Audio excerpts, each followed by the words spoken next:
बोलो जयकारा। बोलो मेरे श्री गुरु महाराज की जय। श्री सदगुरुदेव भगवान की जय। श्री नंगली निवासी भगवान की जय। श्री परमहंस दयाल जी महाराज की जय। श्रीमद् भागवत रहस्य दशम स्कंद पूर्वार्ध। आगे। तुलसीदास केवल पत्नी की ओर ही आसक्त थे। संसार की अन्य सभी नारियां उनके लिए माता के समान थी।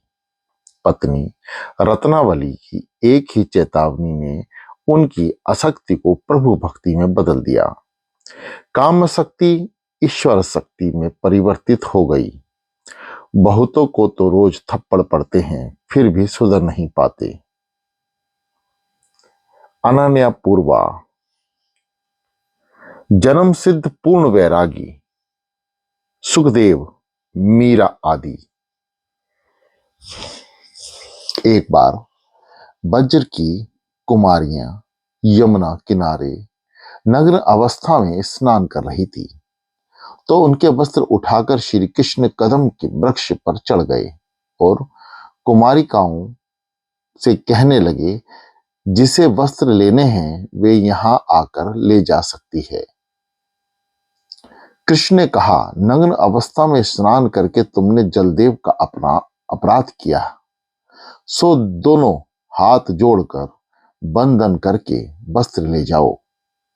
उन कुमारियों ने वैसा किया तो उनके वस्त्र कृष्ण ने लौटा दिए। इस चीर हरण लीला में भी एक रहस्य है। कुमारियाओं के मन में ऐसी भावना थी कि वे नारी हैं। ऐसा भाव अहंकार का घोतक है। उनका ये अहम भाव दूर करने के लिए श्री कृष्ण ने वैसा व्यवहार किया।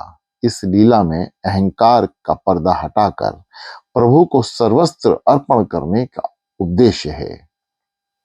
भगवान कहते हैं, तुम अपनापन स्वतः भूलकर मेरे पास आओ। संसार शून्य और संसारिक संस्कार शून्य होकर निरावृत्ति होकर मेरे पास आओ। द्वैत का आवरण दूर करोगे तो भगवान मिलेंगे। शरीर को वस्त्र छिपाता है और आत्मा को वासना। भगवान तुम्हारे पास ही हैं, किंतु तुम देख नहीं पाते हो। वासना का पर्दा फटते ही भगवान दिखाई देंगे।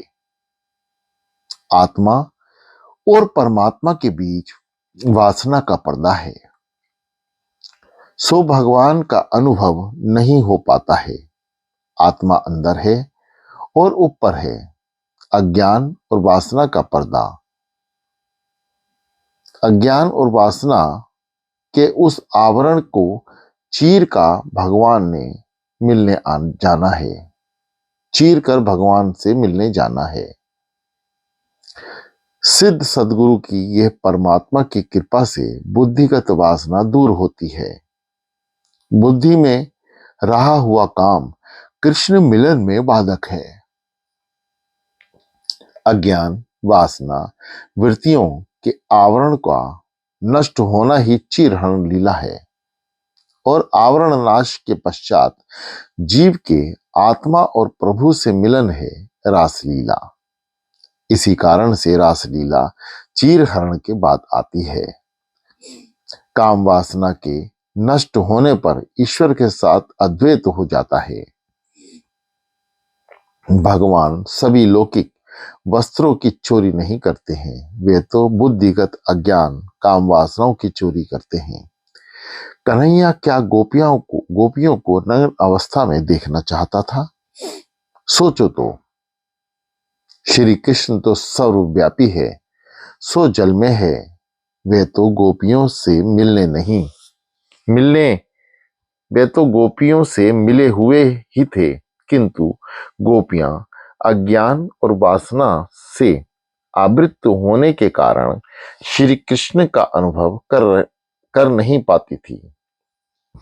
सो उस बुद्धिगत अज्ञान और वासना रूपी वस्त्रों को भगवान उठा ले गए। वैसा प्रभु तब करते हैं जब कि जीव उनका हो जाता है।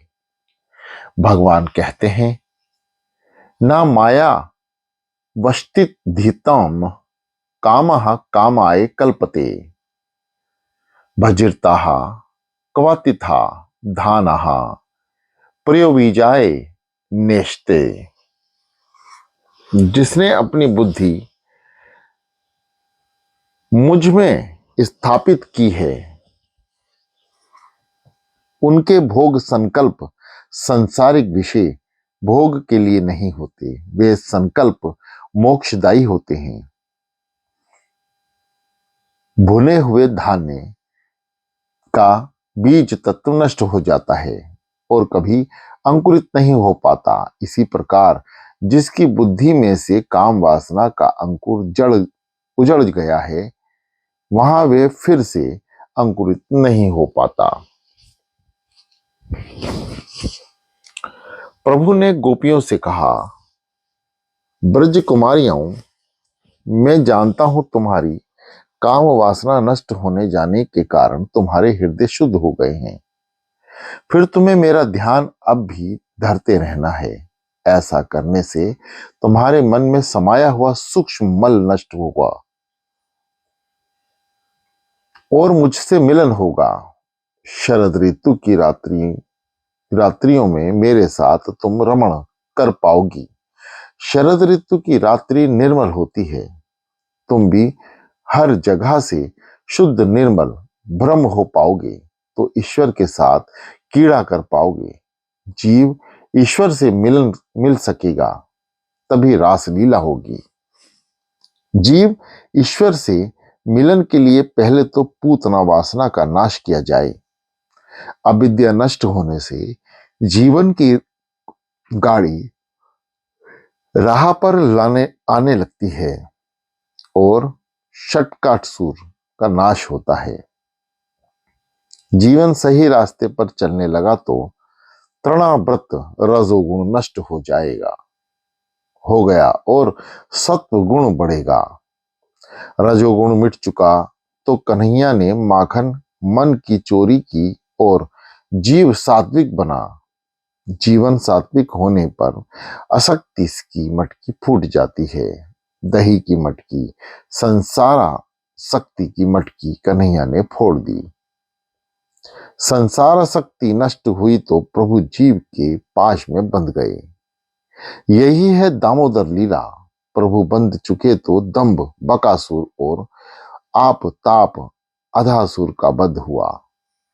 सांसारिक ताप नष्ट हुआ तो दानवागिन नष्ट हुई, शांत हो गई, अतः इंद्रियां शुद्ध हुई, अतः कारण की वासना का क्षय हुआ। यही है नाग दमन लीला और प्रबलंब वसुधर वध की कथा।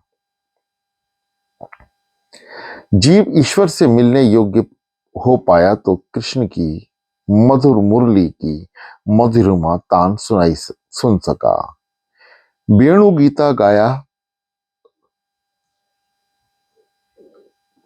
गीत गाया गया, अर्थात नाद ब्रह्म की उपासना हुई। फिर भी गोवर्धन लीला, गो इंद्रियां का संवर्धन हुआ। पुष्टि हुई तो भक्ति रस उत्पन्न हुआ। इंद्रियों की पुष्टि होने पर षड रस की और वरुणदेव का पराभाव हुआ। षड रस का पराभाव होने से जीव शुद्ध होने को आया तो चीर हरण लीला आई। अज्ञान और वासना के अच्छेदान भगवान ने मिटा दिए। चीर हरण लीला, ब्रह्म वारण उपाधि नष्ट हुई तो रासलीला हुई। जीव और ब्रह्म का तदात्म हुआ। जिस प्रकार वस्त्र देह को ढकता है, उसी प्रकार वासना और अज्ञान आत्मा को ढाक लेता है और परमात्मा को दूर रखते हैं। जब तक ज्ञान और वासना का अच्छा धन दूर नहीं हो पाता, तब तक शिव से मिलन नहीं हो पाता। वस्त्र हरण लीला, बुद्धिगत वासना बुद्धिगत अज्ञान को उड़ा ले जाने की लीला है। वासना और अज्ञान रूपी वस्त्र प्रभु मिलन में बाधक हैं। इंद्रियों के काम को हटाना सरल है, किंतु बुद्धिगत काम को निकाल बाहर करना बड़ा कठिन है। प्राण और प्रकृति एक साथ जाते हैं। इस प्रकृति पर विजय पाना टेढ़ी खीर है। योगियों का शारीरिक काम तो भाग जाता है, किंतु बौद्धिक काम कई बार ज्यों का त्यों बना रहता है। वृद्धा अवस्था में इंद्रियां शिथिल हो जाने पर शारीरिक काम तो चला जाता है, किंतु बौद्धिक काम बना रहता है। ऋषि भी काम के आगे हार मान गए थे, सो उन्होंने काम भावना को श्री कृष्ण अर्पण करके निष्काम होने का विचार किया और गोपी बनकर गोकुल में आ पहुंचे। अब आ रही है रास लीला। महाप्रभु जी ने दशम स्कंद को गोवर्धन नाथ का हृदय कहा है और रास लीला को प्राण। हृदय में पंच प्राण होते हैं। रास पंचाध्यायी श्रीमद् भागवत की पंच प्राण है। श्रीमद् भागवत के पंच प्राण है। इसे फल प्राकरण भी कहते हैं। श्रीधर स्वामी कहते हैं कि पंचाध्यायी निर्वृति धर्म का परम फल है। सुखदेव जी सोचने लगे कि समाज में रासलीला श्रवण के अधिकारी कितने होंगे। जो अधिकारी नहीं होगा वह इस लीला में काम ही देखेगा। श्री राधा जी सुखदेव जी की गुरु हैं। श्री राधा जी सुखदेव जी की गुरु हैं। उन्होंने सुखदेव जी को ब्रह्म संबंध कराया था। श्री राधा जी की कृपा के बिना रासलीला का गुण तत्व रहस्य समझ पाना आसान नहीं है। सुखदेव जी अपने पूर्व जन्म में तोता थे और लीला निकुंजन में राधा का नाम रटते हुए उड़ते फिरते थे। उसके राधा नाम के अखंड कीर्तन को सुनकर दया मूर्ति राधा जी वहां पधारी। उन्होंने देखा तो एक तोता उनके नाम का जप कर रहा है। उन्होंने उसे अपने पास बुलाया और हथेली पर रखकर सहलाते हुए कहा, वत्स कृष्ण बंदन कृष्ण बद रधेति महाबदम। कृष्ण ही तेरे सच्चे जनक हैं, उन्हीं के नाम का कीर्तन कर। राधा जी इस प्रकार तोते को मंत्र दीक्षा दे रही थी कि श्री कृष्ण वहां पधारे। राधा जी आदि संयोजिका और आह्लादिका शक्ति हैं। बिछड़े हुए जीवों को वह श्री कृष्ण से मिला देती हैं। वज्र की अधीश्वरी देवी श्री राधा जी हैं। तभी महात्मा वृंदावन में राधा राधे करते हैं। राधे जी की कृपा होने पर जीव भगवान के दर्शन पा सकता है। उनकी कृपा ही जीव को प्रभु से मिलाती है। सुखदेव जी पूर्व जन्म में तोता थे, सो भागवत में सुखदेव उवाच लिखने के बदले श्री सुख उवाच लिखा है। श्री का अर्थ है राधा। श्री सुख में गुरु शिष्य दोनों का नाम समाया हुआ है। भागवत में अन्य किसी भी व्यक्ति के नाम के आगे श्री शब्द का प्रयोग नहीं किया गया।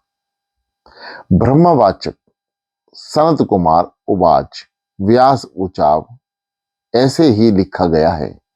व्यास जी के नाम के आगे श्री विश्लेषण नहीं है। केवल कृष्ण और सुखदेव के नाम के आगे ही श्री विश्लेषण प्रयुक्त हुआ है। भगवान कृष्ण राधा जी के हृदयेश्वर हैं और सुखदेव जी की कृपा पात्र शिष्य।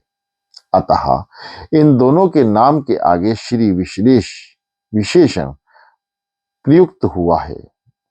राधा जी ने श्री कृष्ण को तोता देते हुए कहा, ये तोता मुझे बड़ा प्यारा लगता है। अंतरंग में राधा जी सुखदेव जी की गुरु हैं और परमात्मा के साथ संबंध जोड़कर आता है। वह है महाप्रभु, उसका नाम प्रकट रूप से कैसे लिया जाए। भागवत के सुखदेव जी ने राधा जी का प्रकट रूप में नाम लिया नहीं है। राधा जी के नाम की भांति किसी गोपी का नाम नहीं बताया गया। सुखदेव जी ने सारी रासलीला की कथा बड़े विवेक से की। गोपी प्रेम की बातें अधिकतर अप्रगट ही रखी हैं। गोपी प्रेम की बातें अधिकतर अप्रगट ही रखी हैं। राजा परीक्षित को 7 ही दिनों में मोक्ष देना है। राधे राधे करने लग जाए तो सुखदेव जी समाधि स्थित हो जाएंगे, तो राजा का क्या होगा। बातें कथा विवरण वियोग अवस्था में ही अधिक हो सकते हैं, पूर्ण संयोग अवस्था में नहीं। यह तो कमर हित अंतरंग लीला है। 11 वर्ष के बालक के प्रति काम भाव कैसे जाग सकता है। सापत्नी मत्सरी गोपियों में नहीं था। यह साधारण स्त्री पुरुष का मिलन नहीं था। यदि होता तो सुखदेव जी जैसे महायोगी इसका वर्णन नहीं करते। ऐसी कल्पना ही ना करो कि गोपी ग्राम की कोई स्त्री है। गोपी तो शुद्ध जीव का ही नाम है। शुद्ध हृदय का भाव प्रेम भाव ही गोपी है। देहमान भूलकर प्रत्येक इंद्रिया से भक्ति रस का पान करने वाला विशुद्ध जीव ही गोपी है। साधारण जीव गोपी की कथा करने या सुनने का अधिकार नहीं है। ऊपर नित्य सिद्धा और साधना सिद्धा गोपियों की चर्चा की गई। कुछ ज्ञानी ब्रह्म रूप होना चाहते हैं, कुछ गोपियां ईश्वर के साथ एक होना चाहती हैं। एक होंगी तो ईश्वर का रसवाद का अनुभव नहीं हो पाएगा। जीव ईश्वर के साथ एक हो जाए तो उसके रसात्मक स्वरूप का अनुभव नहीं किया जा सकता। ईश्वर के रस स्वरूप होने के कारण ज्ञानी पुरुष उसमें डूब जाते हैं, फिर भी वे रसात्मकता का अनुभव नहीं कर पाते, क्योंकि वे ईश्वर से कुछ भिन्न नहीं रहते। ईश्वर के पृथक रहने से ही उनका रसन अनुभव किया जा सकता है। नित्य सिद्धा गोपियों के हैं जो कन्हैया के साथ आई हुई हैं। साधना सिद्धा गोपियों के कई भेद हैं। श्रुति रूपा वेद के मंत्र गोपी बनकर आए हैं। ऐसे वेदों ने ईश्वर का वर्णन तो आतिशी किया है, फिर भी उन्हें अनुभव नहीं हो पाया। ईश्वर केवल वाणी का नहीं, ध्यान का भी विषय है। संसार का विस्मरण हुए बिना ईश्वर से साक्षात्कार नहीं हो पाता। तभी तो देहाभिमानी देव गोकुल में गोपी बनकर आए हैं।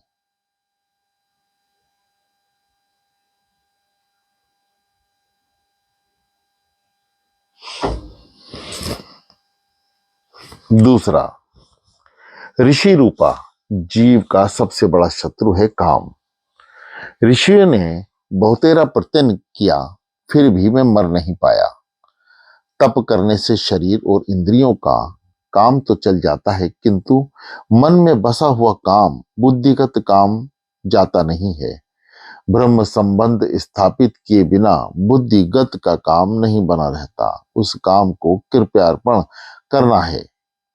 विश्वामित्र और पराशर जैसे शक्तिशाली ऋषि भी काम के आगे झुक गए। सूर्य को तिरोहित करने वाले मुनि काम को दूर ना कर सके। काम मर ना पाया तो ऋषि थक हार कर गोपी बनकर गोकुल में आए। हम श्री कृष्ण को काम अर्पण करके निष्कामी बनेंगे। जो काम को मार सकता है उसके लिए कृष्ण दूर नहीं है। काम तो अनर्ग है, ये जीव है, आत्मशक्ति को धीरे धीरे मारता है। सात्विक भोजन के बिना वे मर नहीं पाएगा। काम श्री कृष्ण को दूषित नहीं कर सकता। श्री कृष्ण की चिंता करने वाले का काम कुछ नहीं कर सकता, तो स्वयं कृष्ण का तो वह क्या बिगाड़ सकता है। गर्भ संहिता में एक कथा है। एक बार श्रावण मास में रास के समय भगवान श्री कृष्ण बड़े विलंब से आए, तो गोपियों ने उनसे कारण पूछा। कृष्ण ने कहा, मेरे गुरु मुनि दुर्वासा आए हैं, मैं उनके दर्शनार्थ गया था। गोपियों को आश्चर्य हुआ, आपके गुरु? तो कृष्ण ने कहा, हाँ, दुर्वासा मुनि मेरे ब्रह्म विद्या के गुरु हैं। गोपी ने सोचा, भगवान के गुरु कितने महान होंगे, हम उन्हें भोजन कराएंगी। श्री कृष्ण ने कहा, मेरे गुरु भूख लगने पर दिन में एक ही बार दुर्वारस पीते हैं, भोजन नहीं करते। तुम्हारा प्रेम शुद्ध होगा तो वे आहार करेंगे। गोपियों ने भांति भांति के मिष्ठान बनाए। सोचने लगी कि अब दुर्वासा को बुला लाएं। मुनि का आश्रम तो यमुना के सामने के किनारे पर था। बाढ़ आई हुई है, करें तो क्या करें? उन्होंने श्री कृष्ण से पूछा, तो उन्होंने कहा, यमुना जी से कहना कि यदि श्री कृष्ण बाल ब्रह्मचारी और बाल उपासनी हो तो हमें मार्ग दीजिए। गोपियां तो जानती ही थी कि श्री कृष्ण दूसरों को परमानंद देने के लिए ही कीड़ा करते हैं। गोपियां अधिकारी थी। यमुना जी ने मार्ग दिया। गोपियां आश्रम में आई और दुर्वासा से भोजन करने का आग्रह किया। दुर्वासा ने कहा, वैसे तो खाने की कोई इच्छा नहीं है, फिर भी तुम्हारी इच्छा ही है तो मैं मुंह में ग्रास रखते जाओ। गोपियों ने जो कुछ खिलाया वे सब कुछ उनके पेट में चला गया। गोपियों ने सोचा कि ऋषि की संतान होगी ही नहीं, सो खाते समय याद न आई। उन्होंने दुर्वासा जी से पूछा, आपने भोजन तो भली भांति किया है ना? दुर्वासा बोले, नहीं तो मैंने नित्य उपवासी हूं। यदि मेरी बात जचती नहीं तो यमुना जी से कहना कि यदि दुर्वासा नित्य उपवासी हो तो वे मुझे मार्ग दें। बिल्कुल वैसा ही हुआ। गोपियों ने श्री कृष्ण से भी ये सब कुछ बताया। गुरु शिष्य दोनों बराबर के हैं।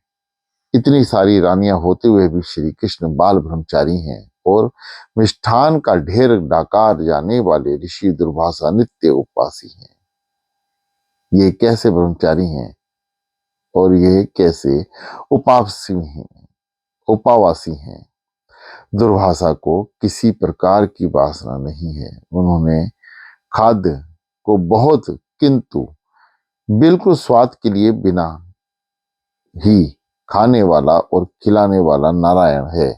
दुर्वासा की यह ब्रह्मोपासना है। खाने वाला और खिलाने वाला ब्रह्म ही है। सो उन दुर्वासा की बात सच है कि ये नित्य उपवासी हैं।